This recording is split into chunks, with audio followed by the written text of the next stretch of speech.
In this week's episode of Brit in Poland, we are in Łazienki Park. Now, Łazienki Park is the biggest park in Warsaw. I believe it's about 70 hectares. And it actually dates back to the 17th century. And you might be interested to know that Łazienki means bathroom. And that's because originally this place wasn't designed as a park, it was designed as like a royal bathhouse, as it were. And it was kind of converted to a park by the last king of Poland, a bit later in the 17th century. But it's a beautiful place, red squirrels, lots of palaces and watery spaces. So join me as I teach you about the history and show you what this park is all about. Dzień dobry. Welcome to A Brit in Poland. This channel has a number of missions.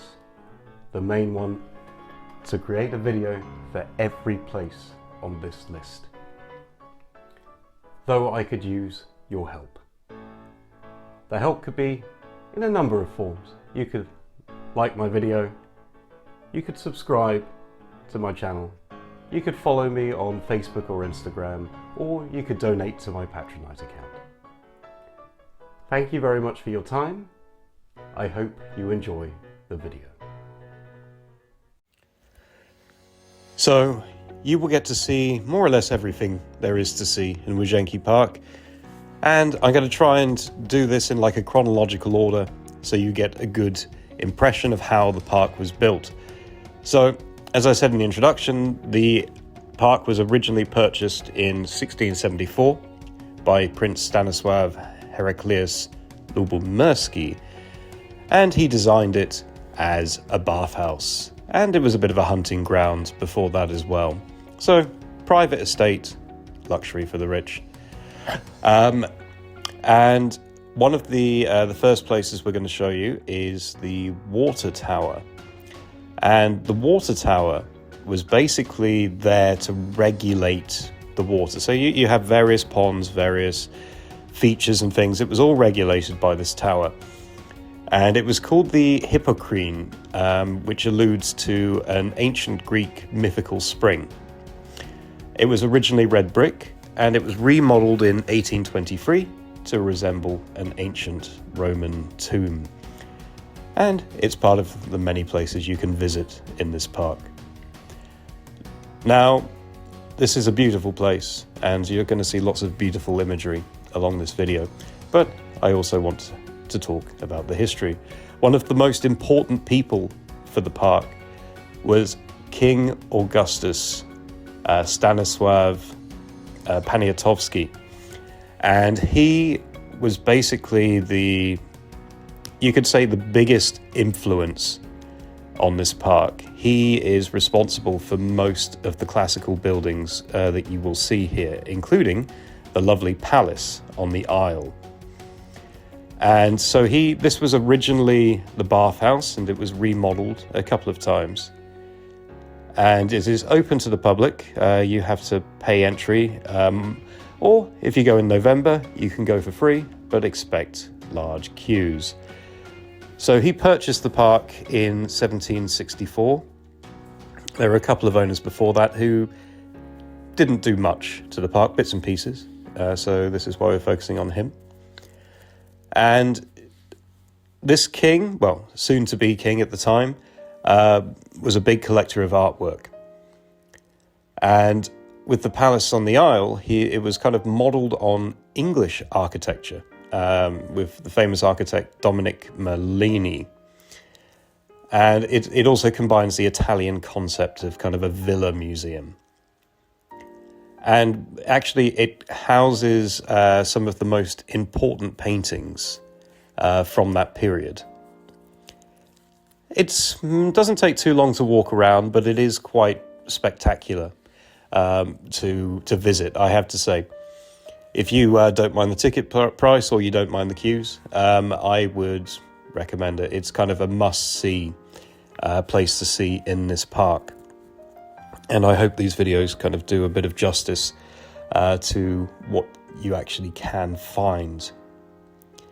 And yeah, many kind of kings and important people lived here over the years as well. So it was a residence as well as being a palace. There were actually several places of residence in the park. And now you have lots of statues, paintings, wonderful architecture. So it's a truly remarkable place.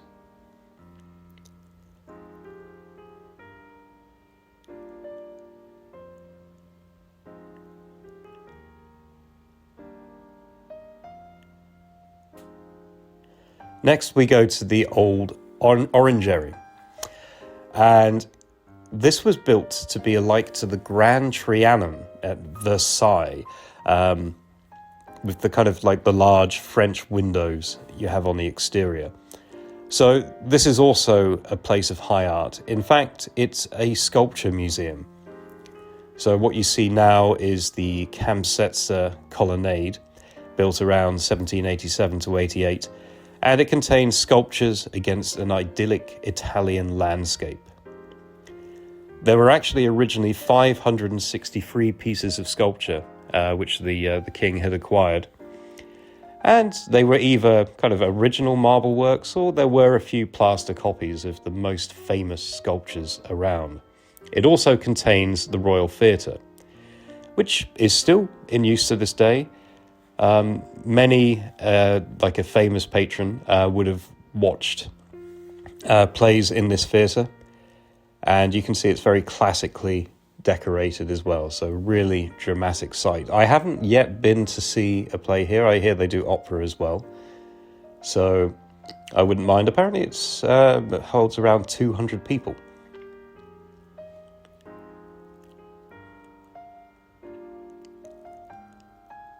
So next we're getting to the White Pavilion. So this was decorated to a complex ideological scheme and was a bit of a kind of propaganda piece. I think a lot of these were kind of propaganda pieces to make the king seem as important as, he would turn out to be. So there's this kind of scheme with the fundamental values of power. And in this room, though for some reason I didn't shoot it, you have the statue of Aphrodite, which I think is one of the only original statues left in the palace. And the others were copies that needed to be signed off by the papal authorities. As well as the complex themes, there are simple themes. There's a kind of Chinese theme here. You have themes about love, and there's a room dedicated with Ovid's Metamorphoses. This is what is known as the travelling library. And yeah, you have some incredible artwork as well. And yeah, you get weird sculptures everywhere in the park. Okay, this is the only weird one, but yeah. The next building we have is the Myśliwski Palace. And this was inspired by ancient Rome and Asia in the design. And it was used as a residence a lot over the years, occupied by Russian generals in the 19th century. But actually, it's probably more famous these days for its time between 1946 and 1980. And it was used for diplomatic purposes with suites of diplomats. So you had people like Henry Kissinger, Nixon, Queen Elizabeth living there. And there were secret talks held there between America and China over the Vietnam situation. Next, we have the Amphitheater. And this was built to imitate ancient ruins, and it was based on an amphitheater in Herculaneum in Italy. The 8 statues of playwrights above the stage date from 1920, and there was a famous performance of Cleopatra in 1791. The actual stage is kind of an island in itself, and some of the performances would actually have boats kind of going in between. So again, it's still used to this day. I haven't seen a play live there yet, but I would very much like to. And next we have the Chinese Garden. And Again, this is one of those places that was like rebuilt, you could say. Actually quite recently rebuilt. And it's, like a one-story piece. It's always under some kind of renovation, from what I can see. But it's, a wonderful splash of colour to the natural scenery. And it's kind of decorated by some sort of stone Chinese lions on the exterior. And it really gives you that kind of oriental feel. And the park itself, well, so over the years there have been a number of gardens installed, and of different styles, but most notably for me, the English Baroque period. And you have like romantic and modernistic gardens as well. Here's a lovely red squirrel for you. There were some 40,000 flowers are planted every year in the gardens, 10,000 bulbs, and there are about 10,000 trees in total. So, yeah, it's a pretty impressive place. And you have the peacocks as well, which you mustn't miss when you're visiting the gardens. A lot of the work, actually, on the gardens themselves was done by Tsar Alexander I, around kind of 1817. And so he's responsible for a number of the projects that you'll see here. And we're getting close to the new orangery. So it should be coming into focus any second now. And this was a large structure built to contain orange trees. And now it's basically a restaurant and kind of like a palm house. So wonderful, another wonderful piece of architecture on the landscape. I haven't eaten that yet myself, but it's on the cards.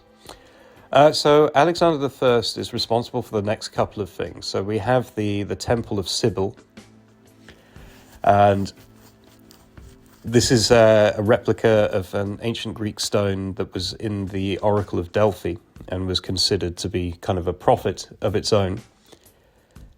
And yeah, it's just, I love seeing things like this. And next, we have the kind of like Alexandrian style Egyptian temple. And again, I love little random finds. You had to walk a little bit into the park to find this, and I wouldn't have known about it if it wasn't for the very handy kind of guidebook that I picked up when I was getting my tickets. But the Chopin Monument, which is on one of the entrances to the park, kind of originates from 1908, at least in concept. There was a competition to pick the design. And it was made by a French company, Barbadian. And it was unveiled in 1926. Blown up by the Germans in 1940, rebuilt in 1958. And concerts such as this one started from 1959 and continue to this day during the summer.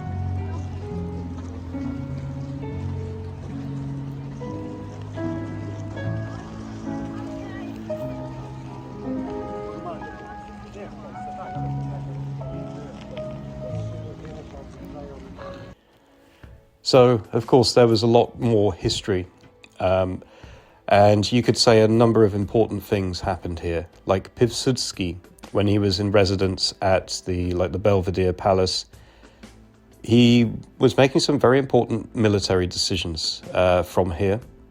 So now you can actually see his car preserved for all to see. So, yeah, it's quite novel when you see this. So, yes, Piłsudski was a very important marshal. You have other buildings such as the Hermitage, which actually dates back to the kind of the origins of the park.